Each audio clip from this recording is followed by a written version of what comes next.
Okay, I'll come over. Ladies and gentlemen, thank you for being with me today.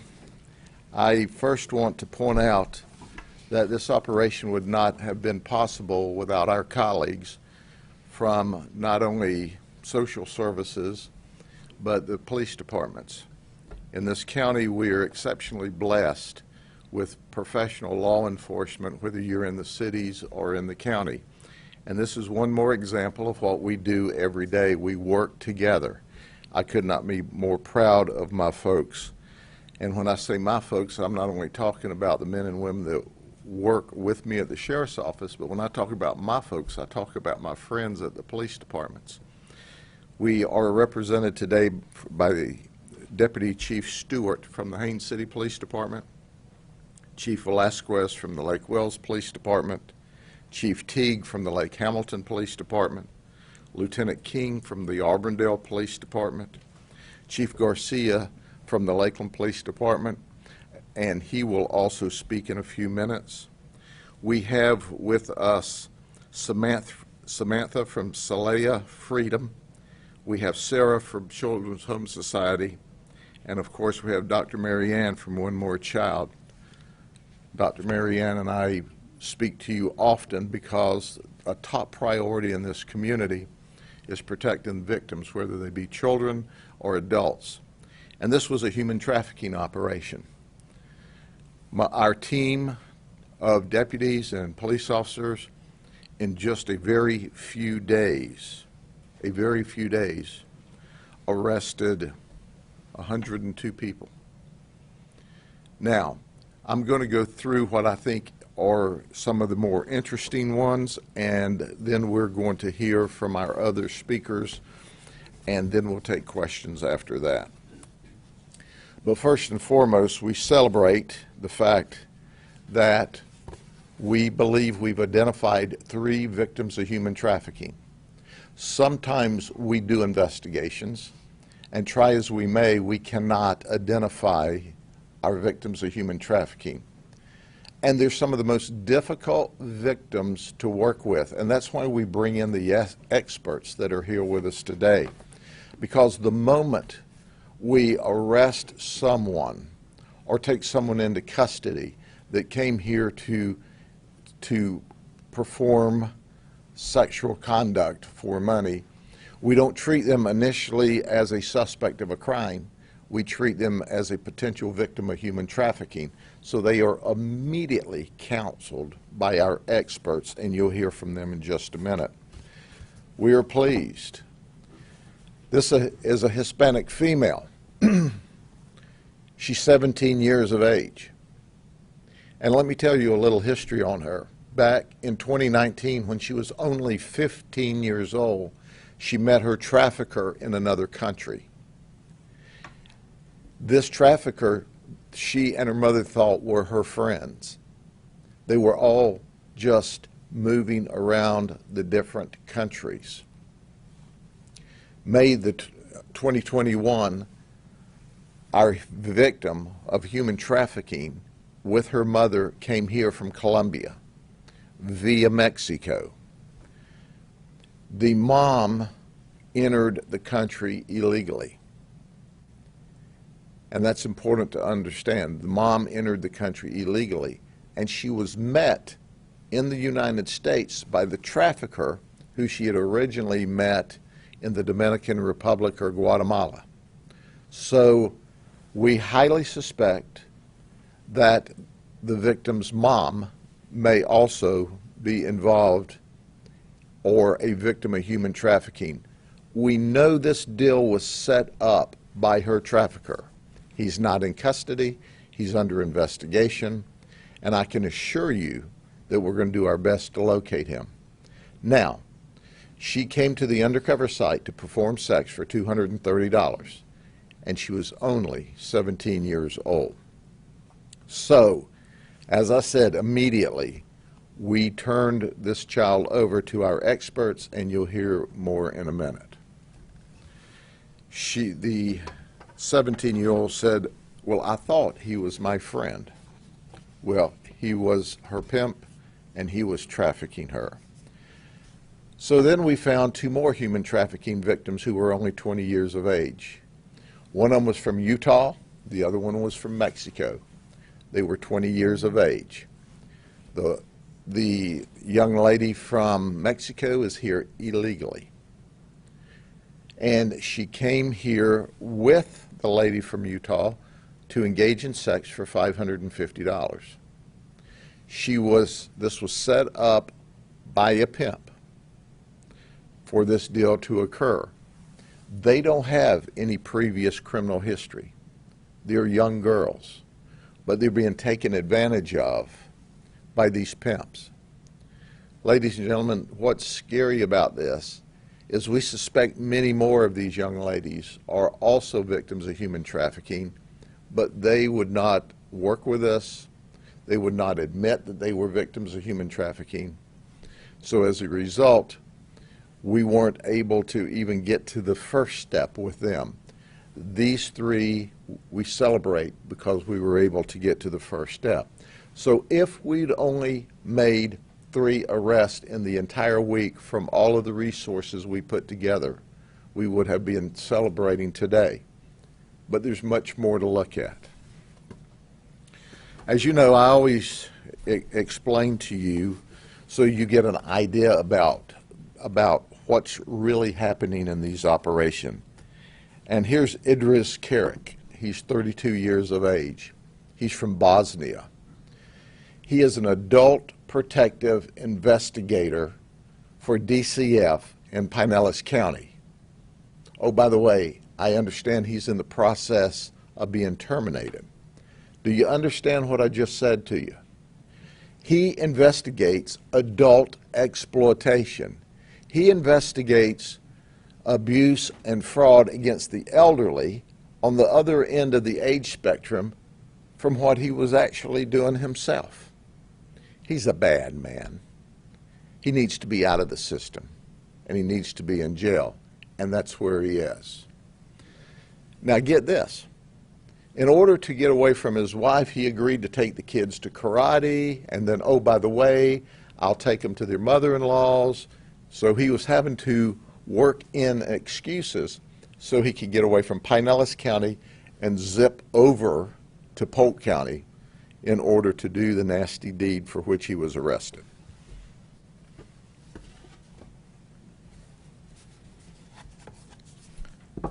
Then there's Alicia Tucker. She's 36. She's from Orlando. She was in possession of cocaine. She had an outstanding warrant for trafficking in oxycodone. She's got a long criminal history.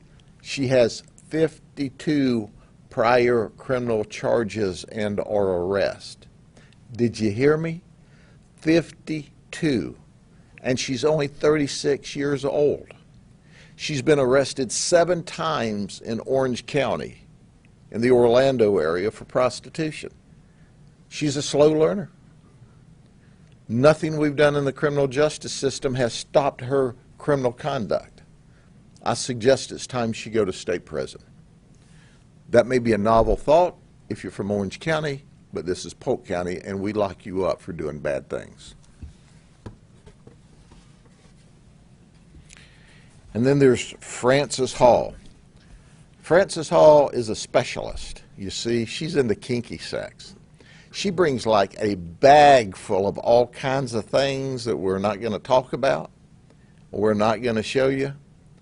But she's like the wild deal here. She showed up to be a dominant in a dominant submissive event. She was charging $175. Well, newsflash, she got arrested. She claims her real job is data entry. We're not going to let her enter data at the jail, but her data was entered at the jail. This lady will get you in trouble fast. Then there's Shelby Atkinson. He's 49. He's from Hickory Street in Lakeland. He showed up on his birthday and was bragging that it's his birthday. Well, happy birthday, Shelby. How did that work for you? Well, we gave him a birthday gift. We gave him a nice set of handcuffs. And then we gave him a special meal at the jail. And then we gave him free room and board, all for his birthday. And when our undercovers negotiated the price with him, because it was his birthday, we offered him a $10 discount. Now, he certainly had a birthday that he'll remember forever. But there's more to the story. He has a long criminal history. He's got 30 previous charges from California. Well, Shelby, I suggest you pack up and go back to California. You know, they're not so tough on that stuff out there. In fact, I don't think California's tough on much of anything. So go back to California. Obviously, you didn't learn out there in the criminal justice system. We're going to give you a new-found lesson here in the state of Florida. He's, by the way, employed as a handyman. They didn't say what kind of handyman, but I highly suggest you don't hire this guy.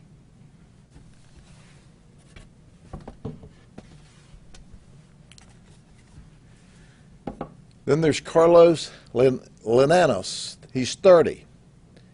He lives in Lakeland. He works for Purina Cattle Chow, or he actually blends vitamins into cattle food.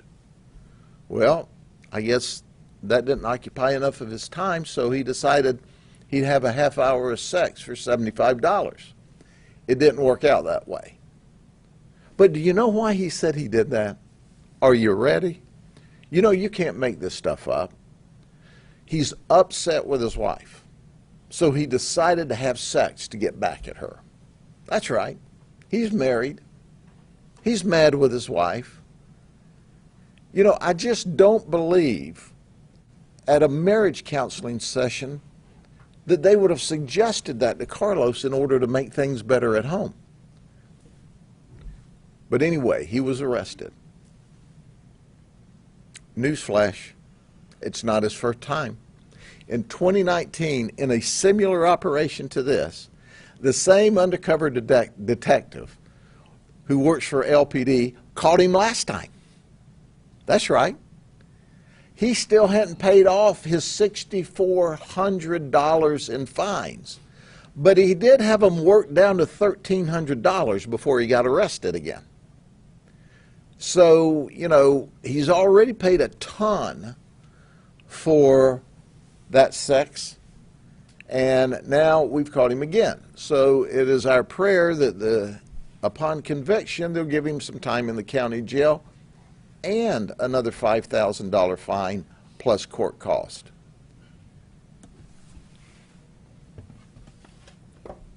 I suggest that his wife married a real loser. Then there's Antonio Young. He's 47. He works for the city of Lake Wales as a groundskeeper.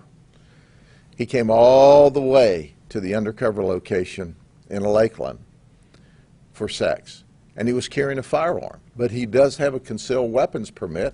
He was not a convicted felon. This is a misdemeanor arrest. He showed up with $100, even though we told him it was $125.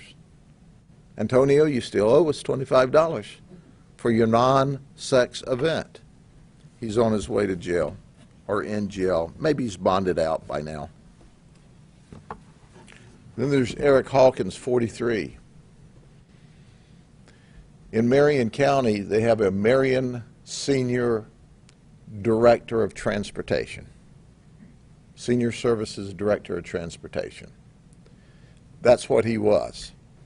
They didn't like the fact that he came here to engage in sex, and they immediately terminate him, as we're told. So not only did he not get sex, he got arrested, and he lost his job.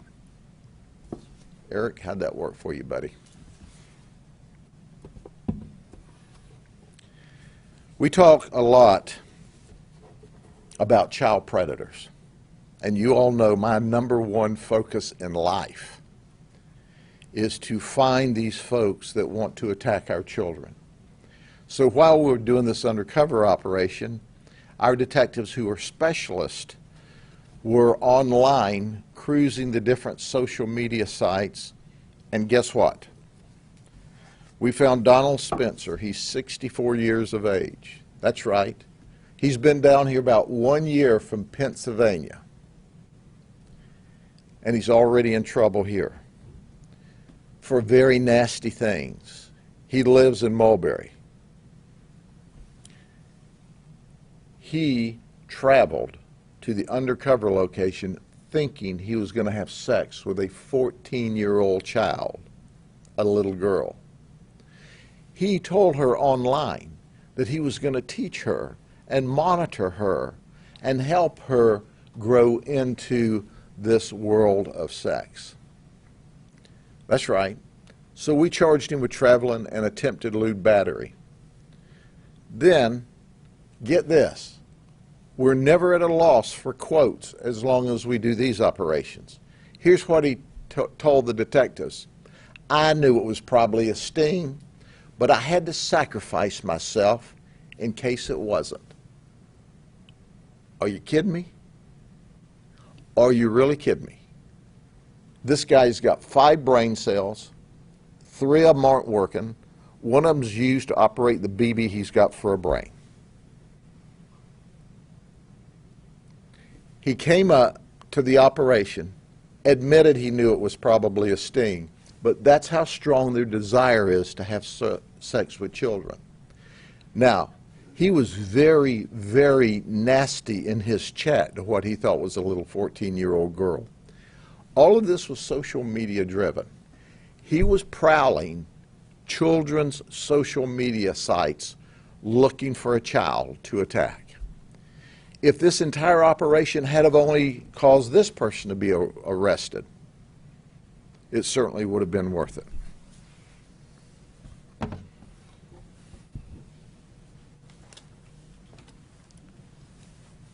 Then there's Pikachu. No, we didn't arrest him. But Pikachu, you see, is a co-conspirator, not a willing co-conspirator.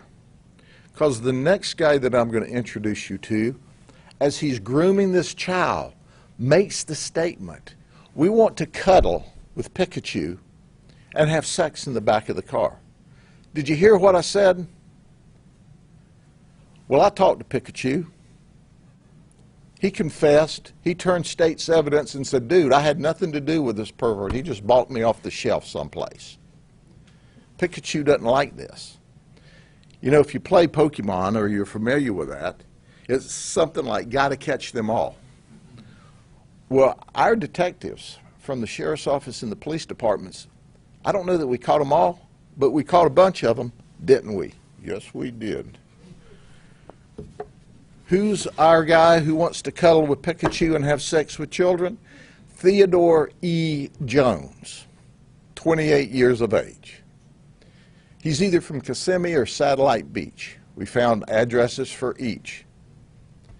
He's a chef at the Hangar in Disney Springs. That's where we found him. Our detectives were able to run him down, and he was there. And he had old Pikachu in the car. That's right. He told us what he thought was a 13-year-old child, a little girl, that he wanted to have sex with her for the first time. And that when they finished, he wanted to keep her panties. And he didn't come to the undercover location, so we went to him. We had to rescue Pikachu from that nasty environment. But more importantly, we had to find children who he was seeking. And he was seeking them once again on social media sites. He was using his computer. He was transmitting nude photographs of himself. That's right. To what he believed to be a 13-year-old child. He said very nasty things to this 13-year-old child to go along with the very ugly, vile, nude photographs that he sent.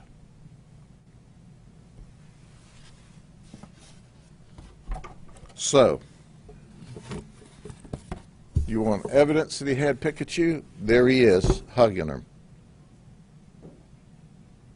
Pickett, you said, I didn't like the dude from the beginning.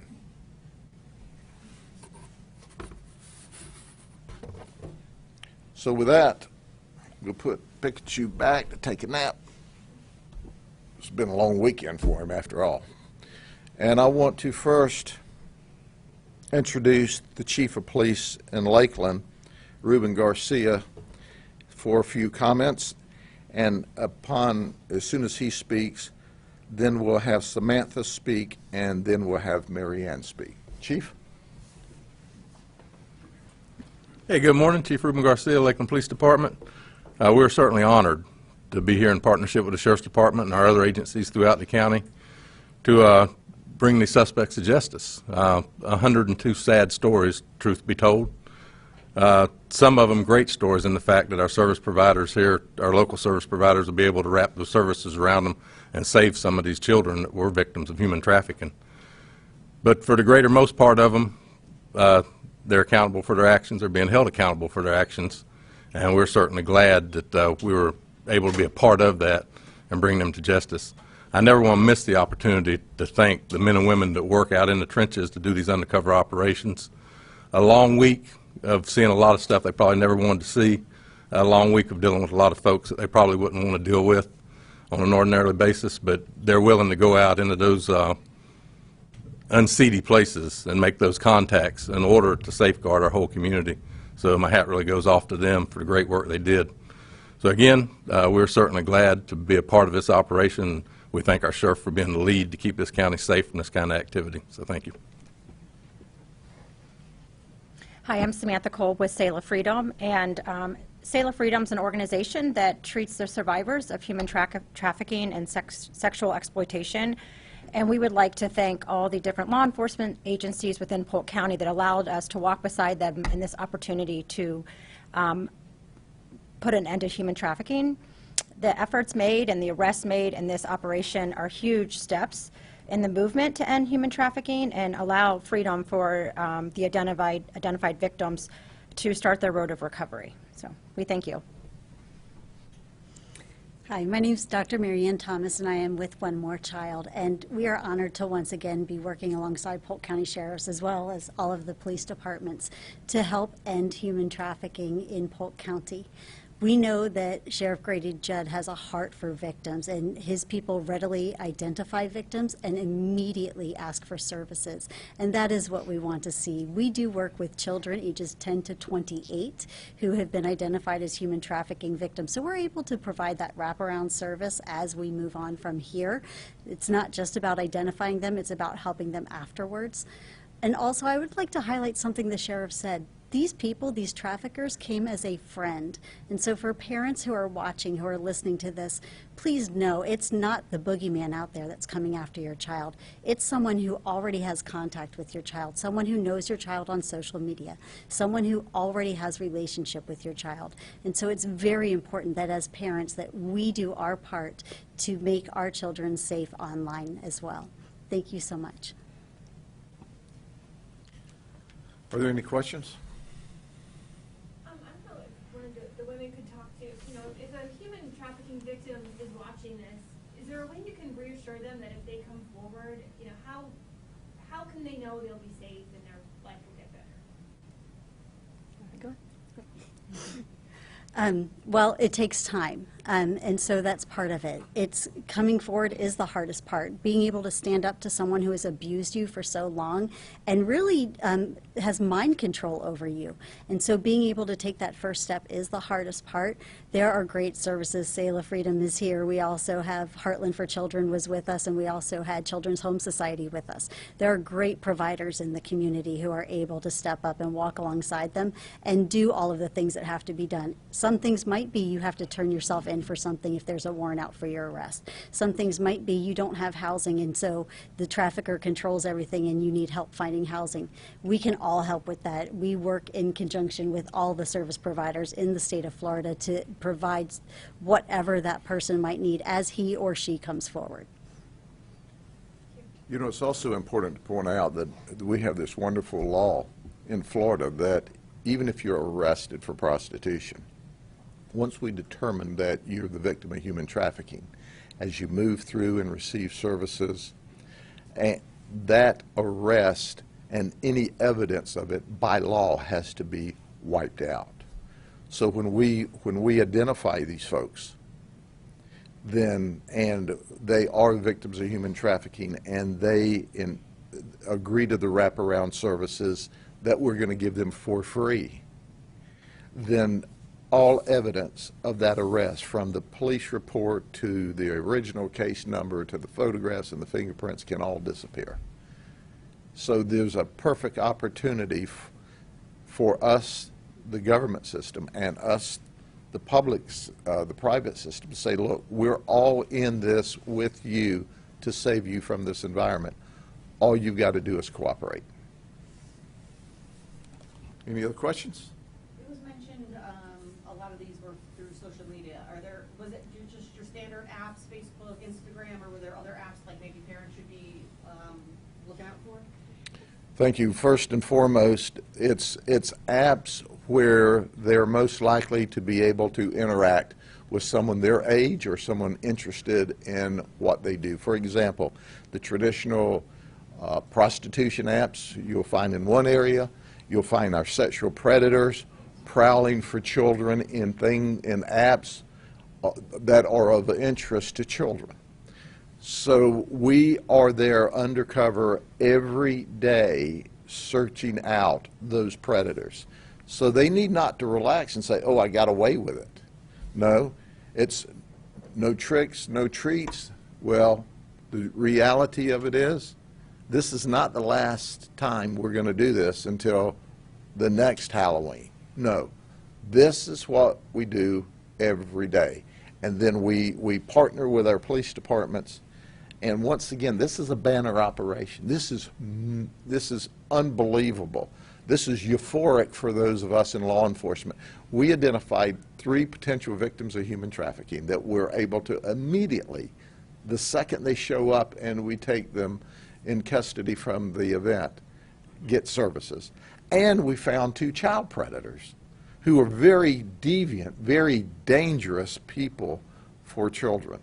This was a huge, huge, huge operation for us. Any questions? Thank you all very much. Have a good day.